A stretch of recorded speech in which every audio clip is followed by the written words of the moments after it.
Un échiquier est divisé de 64 cases. Le mat est le but suprême du jeu d'échecs. On saisit l'importance d'y accorder la sécurité au roi. La protection du roi est primordiale dans ce jeu. À la position de départ, vous allez voir que chaque camp, noir et blanc, vont avoir 2 tours, 2 cavaliers, 2 fous, une reine et un roi. Dans la première rangée, on a les pions. Dans la deuxième rangée, on a les pièces.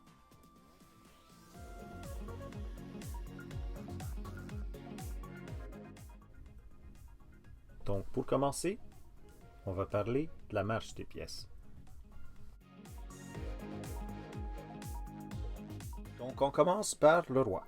Le roi ne peut se déplacer que d'une case à la fois. Toutes les cases qui sont directement accessibles, il a le contrôle. Il ne peut par contre se déplacer dans des cases où il se met volontairement en échec. Et s'il n'est pas au bord du tableau, il va contrôler 9 cases.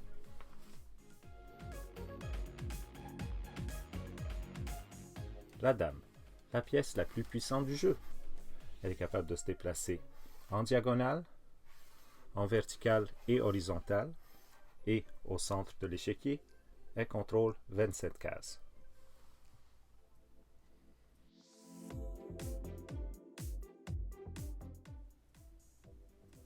La tour.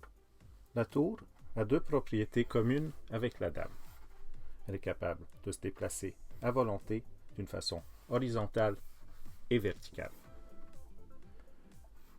Dans n'importe quelle position, elle est en contrôle de 14 cases.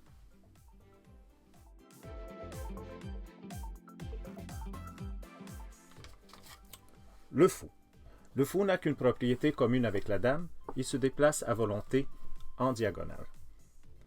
Mais seules les cases de la même couleur que sa case d'origine lui sont accessibles. Placé au centre, le fou contrôle 13 cases.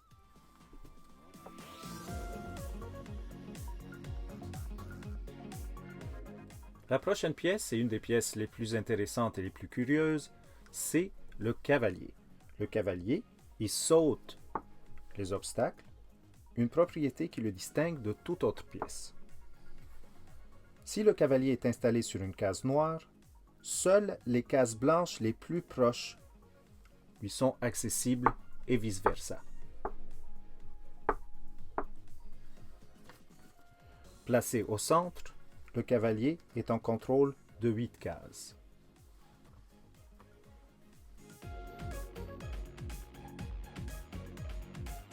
À l'inverse des pièces, le pion avance sans faculté de retour car toute retraite lui est interdite. Mais, d'une marche limitée, le pion avance d'une case à la fois, soit verticalement, soit tout simplement en diagonale, sous la forme d'une prise. Et ça va être toujours un déplacement en diagonale vers l'avant. Au départ, en début de partie, le pion a tout simplement le droit de se déplacer de 2 cases ou d'une case, tout dépendant du choix du joueur. La promotion, un deuxième privilège en vigueur lorsque le pion atteint le bord horizontal de l'échiquier. Il doit, dans ce cas, être échangé du même coup pour une dame ou tout simplement une tour, un fou ou même un cavalier de la même couleur que la sienne. Le choix du joueur va tout simplement dépendre uniquement des exigences de la position. La présence de 2 dames ou de 3 cavaliers du même camp, par exemple, est parfaitement conforme aux règles, pourvu que la pièce supplémentaire doive sa naissance à une promotion de pions. Donc, tant qu'on va promouvoir les pièces vers l'avant, nous, l'action qu'on veut prendre, on peut faire le remplacement de la pièce de notre choix. Une notion de base importante à apprendre, c'est le roc.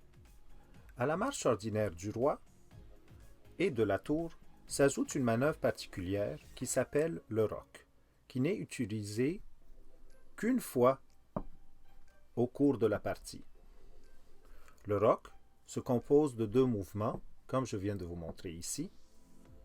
Respectivement, à l'aide de deux pièces, d'abord le roi se déplace à l'horizontale de deux cases, ensuite la tour vient se loger à côté de lui en l'enjambant tout simplement comme vous voyez ici.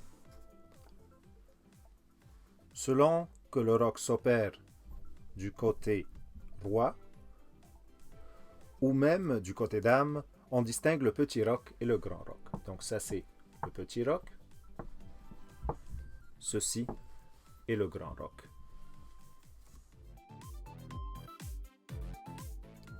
La réalisation du roc doit obligatoirement satisfaire 4 conditions.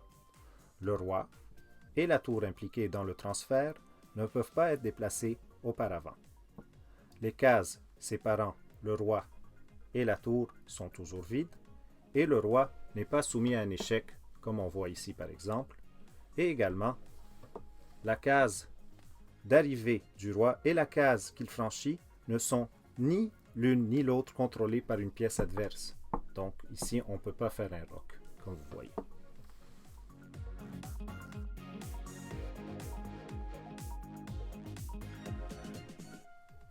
Une partie d'échecs comprend 3 phases capitales.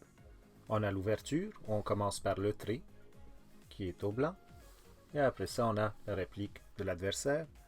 Vous allez voir que dans les ouvertures, chaque joueur va mobiliser petit à petit leur pièce mineure, et dans les milieux de partie, vous allez voir c'est la phase qui annonce l'entrée en action des pièces.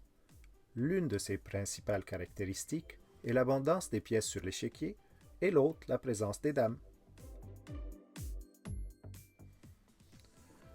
La fin de partie, quant à elle, est marquée par une sensible réduction du matériel et dans 100% des cas, par l'absence de dames.